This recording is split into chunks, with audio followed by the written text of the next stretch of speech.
مسلم شریف میں حدیث ہے، نبی علیہ السلام نے فرمایا ہمیشہ اپنے سے نیچے والے لوگوں کو دیکھو، یوں تمہیں اللہ کی نعمتوں کے اوپر قناعت نصیب ہوگی، صبر آ جائے گا۔ اوپر نہ دیکھو، اوپر کا تو اینڈ ہی کوئی نہیں ہے۔ اچھا اوپر جہاں دیکھنا چاہیے وہاں اوپر دیکھتے ہی کوئی نہیں، اور وہ ہے آخرت کے معاملے میں۔ ادھر کہتے ہیں بڑے گناہگار جی، کتنے نبی صلی اللہ علیہ وسلم انہوں نے صحابہ، ٹھیک ہے، یعنی وہ یہ کہہ رہے تھے ابو جہل پڑھنا جے، سانو یہ نہ کہو کہ ابو بکر عمر عثمان و علی کے راستے پہ چلے۔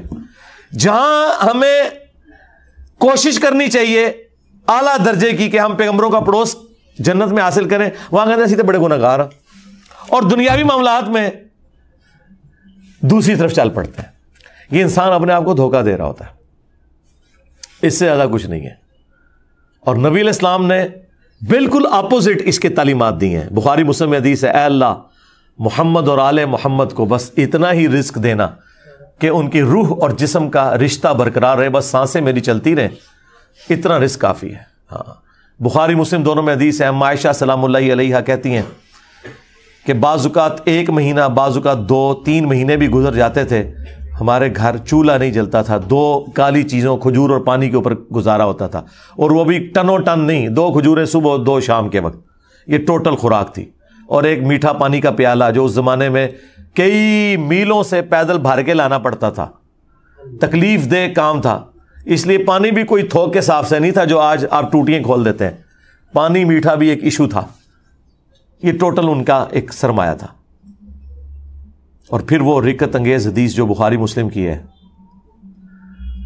جب نبی علیہ السلام اپنی بیویوں سے ناراض ہو کے گھر کے اوپر والے حصے میں شفٹ ہو گئے، جس میں صرف ایک مشکیزہ کونے میں لٹک رہا تھا اور ایک برتن پانی والا اور ایک چٹائی، اور اس پہ نبی علیہ السلام آرام فرما تھے، اور آپ کے اوپر کرتا بھی کوئی نہیں تھا، صرف تہمت باندھی ہوئی تھی، آپ لیٹے ہوئے ہیں۔ حضرت عمر اجازت لے کے جب گئے، آپ نے ایلا کیا تھا، 1 مہینے تک بیویوں سے ناراض ہوئے تھے، کیونکہ بیویوں نے ڈیمانڈ کی تھی کہ اب تو ہمیں وسعت ہو چکی ہے، ہمارا خرچہ بڑھائیں، لیکن حضور تو فقر کی زندگی گزار رہے تھے۔ اور پھر اللہ تعالیٰ نے اپنے نبی کا ساتھ دیا ہے، ان کی بیویوں کا ساتھ نہیں دیا۔ سورۃ الاحزاب کی آیات نازل کی کہ اے نبی اپنی بیویوں سے فرما دو کہ اگر تم دنیا اور اس کا مال چاہتی ہو تو آؤ، میں تمہیں یہ مال دے کے رخصت کر دیتا ہوں، طلاق دے دیتا ہوں، اور اگر تم اللہ، اس کا رسول اور آخرت کا گھر چاہتی ہو تو اسی طرح گزارا کرنا ہوگا، کیونکہ اجر بھی تو ڈبل ہونے والا ہے نا۔ تو نبی علیہ السلام 1 مہینے تک ناراض رہے گھر کی چھت پہ۔ اسی میں ہی حدیث میں بخاری مسلم میں آتا ہے کہ سیدنا عمر نے جا کے اپنی بیٹی کو بھی ڈانٹا، سیدہ حفصہ کو، باقی بیویوں کے ساتھ بھی جا کے تھوڑی مس ہینڈلنگ کی۔ بعد میں وہ پھر پچھتاتے بھی تھے، مجھے کیا یہ رائٹ پہنچتا، چلو میں اپنی بیٹی کو تو ڈانٹ سکتا ہوں، باقی بیویوں کو میں کیسے۔ لیکن وہ حضور کی محبت میں آپ پتہ ہے حضرت عمر تو پھر میرے سے زیادہ جذباتی تھے۔ تو اب وہ کہتے ہیں کہ میں نے ارادہ کیا میں حضور کو کوئی ایسی بات کروں کہ حضور مسکرائیں، کیونکہ آپ تو بڑے سیریس موڈ میں بیٹھے ہیں۔ تو میں نے جاتے ہی کہا یا رسول اللہ دیکھیں جب تک ہم مکے میں تھے نا، ہماری بیویاں کتنی ہمارے کنٹرول میں تھیں، لیکن یہ انصار کی بیویاں تو اتنی تیز ہیں کہ انہوں نے اپنے مردوں کو دبا کے رکھا ہوا ہے، اور ان کو دیکھ دیکھ کے ہماری بیویاں بھی ہم پہ شیر ہو گئی ہیں۔ تو حضور اس بات کے اوپر مسکرائے، کہتے ہیں مجھے تھوڑی تسلی ہوئی کہ حضور کا موڈ تھوڑا بہتر ہو رہا ہے۔ تو پھر انہوں نے گپ شپ شروع کر دی۔ پھر نبی علیہ السلام کی جب وہ حضور پھر اٹھ کے بیٹھے جب، تو آپ کے کندھے کے اوپر چٹائی کے نشان تھے، اوپر کرتا بھی نہیں تھا، یا اگر چادر تھی تو چادر تو پھر اس طرح لی جاتی ہے تو احرام کی شکل میں بعض اوقات تو وہ نشان۔ حضرت عمر نے رونا شروع کر دیا کہ یا رسول اللہ آپ اللہ کے رسول ہیں اور آپ کی یہ حالت ہے، اور کیسر و کسرا دنیا کے مزے لوٹ رہے ہیں، اور آپ اللہ کے پیغمبر ہو کر دنیا اور آخرت میں انسانیت کے سردار ہو کر آپ کی حالت ہے۔ تو نبی علیہ السلام نے ایک جملہ بولا، بڑا سخت جملہ تھا۔ آپ نے فرمایا لگتا ہے عمر دنیا کی حقیقت ابھی بھی تم پر نہیں کھلی، باقی بابے تو شاہی کوئی نہیں، تبھی تو یہ نذرانے بٹور رہے ہیں۔ حضرت عمر پہ تو پھر بھی کھل گئی یہ جملہ سن کے، ان پہ آج تک نہیں کھلی، آج تک آپ کے چندے بٹور رہے ہیں، آپ کے چندوں کے اوپر عیاشیاں کر رہے ہیں، اور آپ کہتے ہیں ہمیں کچھ دیں گے، آپ ان کا چندہ بند کریں گے روڈوں پہ آ جائیں گے۔